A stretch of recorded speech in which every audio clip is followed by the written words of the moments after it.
Syekh Mbah Masduki Lasam, macan putih dari Pulau Jawa. Syekh Mbah Masduki bin Sulaiman Al-Lasimi, atau kadang dengan sebutan Mbah Masduki Lasam, mendapat julukan macan putih dari Pulau Jawa.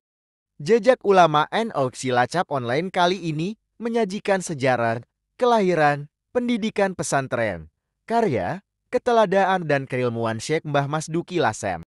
Mbah Masduki Lasam. Syekh Mbah Masduki Lasam lahir sekitar tahun 1908 di Desa Soditan, Kecamatan Lasem, Kabupaten Rembang dari pasangan Kiai Sulaiman dengan Nyai Khadijah Komini. Dari jalur ayah nasab beliau bersambung ke Syekh As-Sayyid Mutamakin Kajen Pate yang bersambung ke Raden Achmad Rahmatullah Sunan Ampel. Sejak usia dini Masduki kecil dididik oleh ayahandanya sendiri. Kemudian, ketika menginjak usia remaja, atas petunjuk sang ayah dan pamandanya, Kiai Tayyib melanjutkan jenjang pendidikannya di Pondok Pesantren Tremas. Waktu itu diasuh oleh Syekh Kiai Dimyati bin Abdullah yang merupakan adik dari Syekh Kiai Mahfuz bin Abdullah, murid dari pengarang kitab Satu Anak At-Talibin yang makamnya ada di Makkah.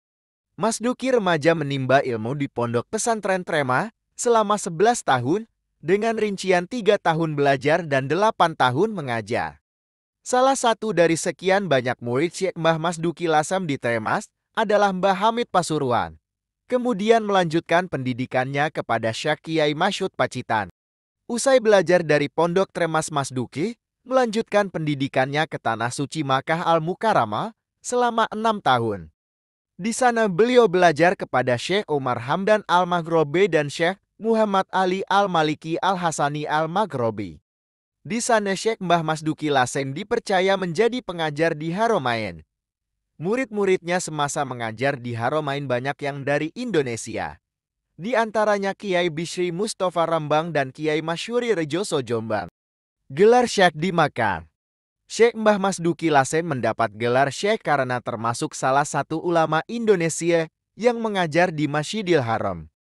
Pada waktu itu, sebutan Syekh dimiliki oleh 3 orang ulama, yaitu Syekh Masduki Al-Lasimi, Syekh Mahfud Satur Musi kakak kandung Syekh Dimyati, dan Syekh Yasin Al-Fadani.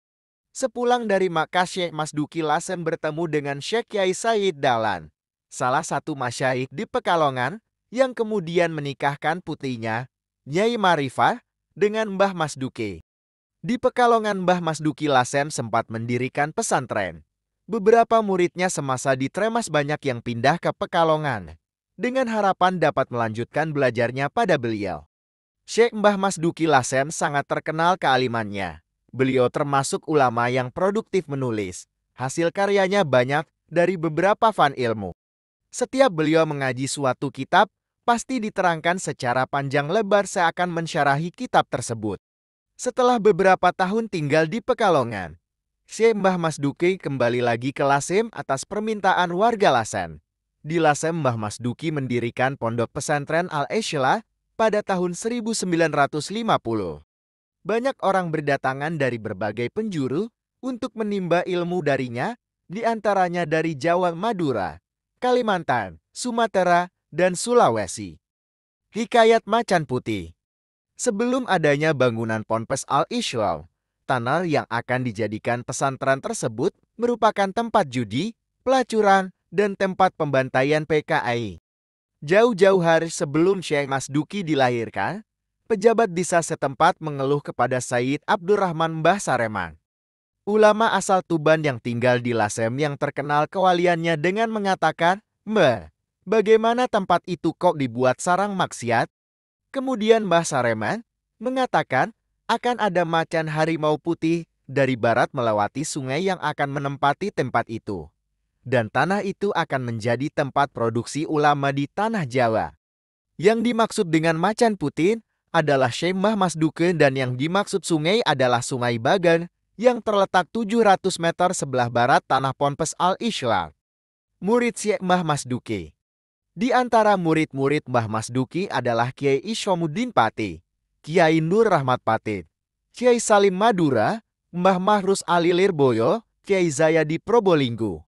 Juga Kiai Abdullah Fakih Langitan, Kiai Miftahul Ahyar Surabaya, Kiai Jazim Nur Pasuruan. Termasuk murid-murid Syekh Mbah Masduki Lasem juga diantaranya adalah Kiai Muhtar Lutfi Nganjut, Kiai Imam Daroini Nganjot, Kiai Zuhdi Hariri Pekalongan. Ada juga Kiai Taufikur Rahman Pekalongan, Kiai Abdul Ghani Cirebon, Kiai Abdul Muti Magelang, Kiai Abdullah Syal Bangkalan, Kiai Masduki Cirebon, kemudian Kiai Matum Hanan Cirebon, Kiai Syorozi Cirebon, dan masih banyak lagi yang lainnya. Kisah-kisah Mbah Masduki. Kisah berikut disarikan dari tulisan Gus Robert Azmi, dari penuturan Kiai Muhtar Lutfi, dan Kiai Imam Daroini, keduanya adik kandung pendiri PPIK Al-Fatah. Kiai Nahrawi Z.A. Manjut yang merupakan murid dari Mbah Masduki Lasen, mulai dari sisi ketawaduan, wira'i, tawakal, dan kesemangatan dalam mengajar. Suatu ketika ada santri yang sowan Mbah Masduki, karena saking hormatnya, santri tersebut ingin mencium tangan Mbah Masduki bolak-balik. Namun yang mengejutkan, beliau langsung menampik dan berkata, "Awakmu marahin deder racun nang atiku. Apakah engkau ingin menumbuhkan bibit racun di hatiku?" Kemudian beliau melanjutkan, "Masduki kui sopo?" Akhirnya santri tersebut mengurungkan niatnya. Sebuah hal lumrah bagi santri yang pulang ke rumah, karena kangen dengan kampung halaman, dan merupakan kesunahan untuk membawa oleh-oleh pada ulama. Namun tidak semua oleh-oleh diterima oleh Mbah Masduki. Syekh Mbah Masduki Lasem sering bertanya pada santri yang membawa oleh-oleh, "Iki jajan tekan nendi oleh-oleh ini dari mana?" Jika si santri menjawab dari orang tuanya, maka Mbah Masduki berucap Alhamdulillah. Namun jika oleh-olehnya bukan dari rumah, Mbah Masduki akan berkata, "Haram. Awakmu disangoni bapak ibumu dingge sanggu mondok. Ora dingjeno koki jajan aku haram.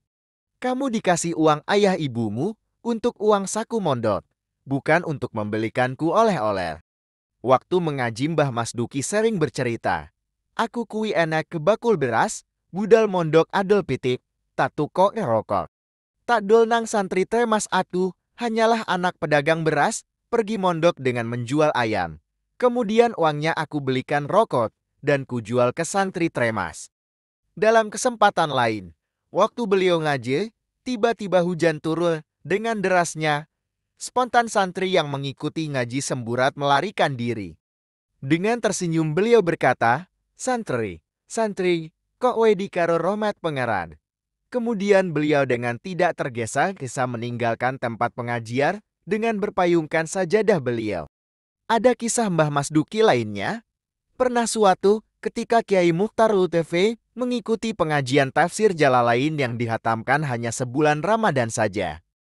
Di tengah penat yang mendera dan kantuk yang sangat, banyak santri yang tertidur. Tiba-tiba Mbah Masduki menggebrak meja, "Bruaka. Setan Melayu, diiringi tawarnya beliau dan santri yang gelagapan bangun tidur. Begitu pula sewaktu Mbah Masduki menyemangati para santri agar tidak cepat puas dengan ilmu yang didapatkannya, beliau dawuh, "Nahu syarafmu kui opo? Urung enek sakuku irengku ilmu nahu syarafmu seberapa sih? Belum ada secuil kuku hitamku." Mbah Masduki dan Mbah Mat Jipan. Sebagai ulama yang ahli fikir, nahu, syaraf, tasawuf, dan banyak fan lainnya, sangatlah wajar apabila waktu mengaji Mbah Masduki mengoreksi kitab yang dibacanya.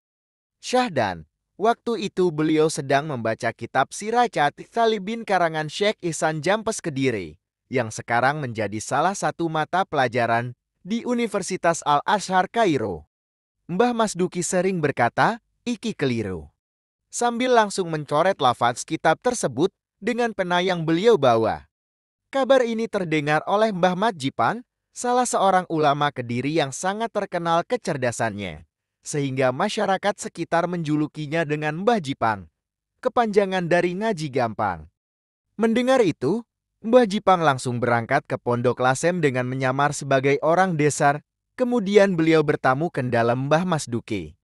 Setelah dipersilakan masuk, terjadilah adu argumen yang sangat tajam dan lama. Saking lamanya, debat antara Mbah Masduki dan Mbah Mat Jipan terjadi beberapa hari. Istirahat hanya saat waktu syalat dan waktu istirahat malam. Singkat cerita, setelah debat usai, Mbah Masduki mengakui keilmuan Mbah Jipan dan membenarkan si Rakyat Talibin yang disalahkannya. Pada kesempatan lain, Mbah Mas Duki berkata pada santri yang mengaji, "Aku kalah karo wong Kediri." Latar belakang Mbah Mas Duki menyalahkan beberapa lafaz kitab tersebut adalah karena kehati-hatian beliau. Terbukti, selang beberapa waktu beliau berkata, "Syariat kui koyok dalan nang pinggir kali, nek minggir-minggir iso gampang kecemplung."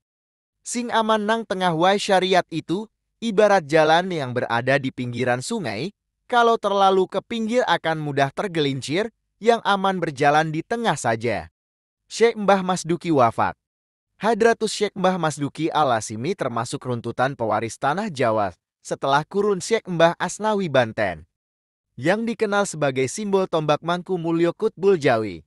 Simbol tersebut merupakan warisan dari Syekh Subakir, orang pertama pembabat tanah Jawa.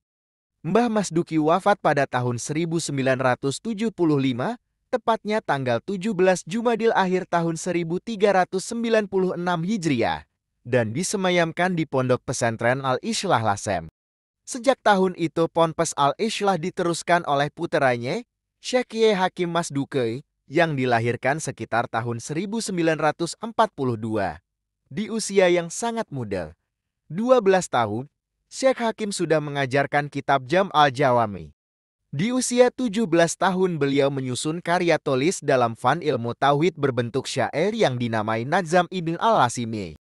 Kemudian kitab tersebut disyarahi pada usia 40 tahun dan diberi nama Ajaz Zahair Al-Mufidah yang sudah tersebar di berbagai penjuru negeri seperti Bangladesh, Makkah, dan Yaman. Karya tulis lainnya dari Syekh Mbah Mas Duki Lasem berjudul Hayat Al-Maram fi Ahadits Al-Ahkam yang berhubungan dengan hadits Rasulullah. Al-Fatihah. Wallahu alam bisawab. Terima kasih.